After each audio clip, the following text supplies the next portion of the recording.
अस्सलाम वालेकुम friends, welcome back to Top Smarties drama serial Dile Nadaan. Zaviyar ने एक बार जो रेस्टोरेंट में पैसे देते हुए नायाब की मदद की थी, तो अब उसके पास उतनी रकम जमा हो गई, इसलिए वो जावियार के ऑफिस में जाकर उसको ये पैसे लौटाना चाहती है।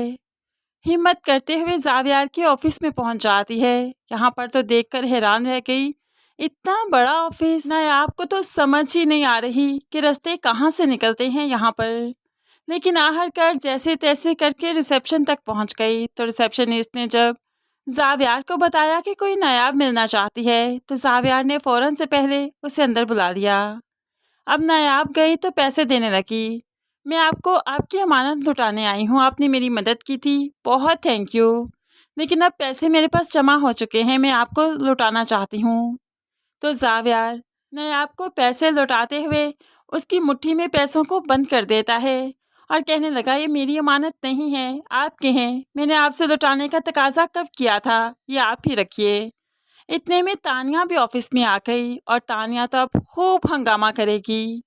नायाब तानिया को देखकर डर सी गई, फौरन से पहले पीछे हट गई।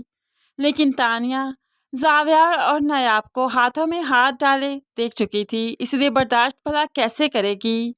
वो तो जोरदार धक्का देती है नायाब को और पीछे की तरफ फेंक देती है। तुम जैसे छोटे लोगों से यही उम्मीद की जा सकती है, पहले रेस्टोरेंट में मदद मांगी, फिर घर में सालगिरह पर बुलाया और अब खुद आ गई हो ऑफिस में। क्या चाहती हो तुम? क्या तुम इस तरह से जावियार की जिंदगी में शामिल हो जाओगी? वो मेरा है, उस पर सिर्फ मेरा हक है, मेरी शादी होनी है उससे। दफा हो जाओ तुम यहाँ से। अब जावियार रोकता रहा, लेकिन तानिया ने जावियार की एक नहीं सुनी, धक्के देते हुए नायाब को ऑफिस से निकाल दिया। नायाब तो रोते रोते ऑफिस से निकली और फिर जैसे तैसे करके घर पहुंच गई। घर गई तो काफ़ी रो रही थी, दादी काफ़ी परेशान हो गई, बेटा क्या हुआ? जब से आई हो रोए जा रही हो, आखिर बात क्या है? तो नायाब फिर सारी कहानी बताती है और साथ ही अपनी दादी से रिक्वेस्ट करने लगी, मेरी शादी कर दे जल्दी से। दुनिया मुझे इतना तंग करती है कि मेरे लिए सरवाइव करना मुश्किल होता जा रहा है। मैं इस दुनिया में नहीं जी सकती। अब जैसे तैसे करके कोई भी रिश्ता ढूंढिए, मेरी शादी कर दें। अब यहाँ पर आज नायाब ने अपने मुंह से अपनी शादी की डिमांड की, तो दादी को समझ आ गई कि नायाब वाकई बहुत तंग है। लेकिन फिर कुछ ही देर के बाद तानिया जावियार की माँ को भड़काते हुए यहाँ पर ले आई, तो जावियार की माँ ने खूब अच्छे से क्लास दी, नायाब की खूब अच्छे से बदनाम किया।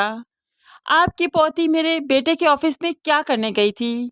आखिर ये चाहती क्या है? आप लोगों को क्या लगता है इससे मेरे बेटे की शादी हो जाएगी, तभी आप लोग ये सब कुछ कर रहे हैं कि इसे मेरे बेटे के ऑफिस में भेज दिया? ऐसा नहीं होगा। ये तानिया, ये है मेरी बहू, इससे शादी होगी जावियार की, और ये बात तुम लोग जितनी जल्दी समझ जाओ बहुत अच्छा होगा। अब यहाँ पर जावियार की माँ भी काफ़ी बातें सुना गई, तो नायाब का दिल और भी टूट गया। भाभी को तो बातें करने का मौका मिल गया, क्योंकि भाभी तो चाहती ही यही है कि नायाब पूरे ज़माने में बदनाम हो जाए और इसकी कहीं शादी ना हो। दूसरी तरफ जावियार की दादी नफीसा बेगम अपनी दोस्त को फ़ोन करती है नायाब की दादी को और कहने लगी, कभी चक्कर लगाओ ना हमारे यहाँ, नायाब को लेकर आना, बहुत प्यारी बच्ची है, मुझे बहुत पसंद है। दादी तो इस वक्त बहुत गुस्से में थी। नफीसा मेरी बात सुनो, कभी यहाँ पर आइंदा कॉल ना करना, तुम लोगों से हमें कोई रिश्ता नहीं रखना और मेरी बेटी को भी तुम लोगों से कोई रिश्ता नहीं रखना। जो कुछ किया ना तुम्हारी बहू ने आज आकर, कभी नहीं भूल पाऊंगी मैं। आखिर हम लोगों का कसूर क्या था? तुम लोगों को सालगिरह पर बुला दिया, सिर्फ यही। तो ना आती ना तुम सालगिरह पर, इतना जलील तो ना करते तुम लोग हमें। अब यहाँ पर नफीसा बेगम को मालूम पड़ गया कि मेरी बहू ने ज़रूर कुछ ना कुछ किया है, इसीलिए वो तो उससे ज़रूर पूछेगी, लेकिन खैर बहू को किसकी परवाह।